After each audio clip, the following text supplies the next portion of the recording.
వాళ్ళ కార్యకర్తలను పిలిచడం జరిగి తాడిపత్రి నుంటే 7-8 వెహికల్లో వచ్చి మీటింగ్ లేదని అప్పటికప్పుడు వాళ్ళని తీసుకొచ్చి రోడ్లో కూర్చోవడం జరిగింది. కనీసం ధైర్యం కూడా లేదు, నేను ధర్నా చేస్తా రైతుల కోసం అని చెప్పే ధైర్యం కూడా అతనికి లేదు. ఎంత పిరికి పందంటే అతను అధికారంలో ఉంటే మాత్రమే సింహంలా గర్జిస్తాడు, లేకపోతే పిల్లి మాదిరి ఉడుకుతుంటాడు. ఇలాంటి పనికి వాళ్ళ విధవలను నేను ఎక్కడా చూడలే. ముందు 4 నెలలు ఎలక్షన్లు ఉన్నాయి అంటే దాదాపు మార్చి ఏప్రిల్లో ఎలక్షన్లు వస్తాయి.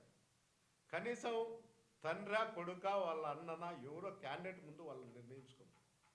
కేవలము పనిచేసే వాళ్ళ మీద అభియోగాలు మోపుతూ ఈ విధంగా చెప్పడం అయితే హాస్యాస్పదంగా ఉంది.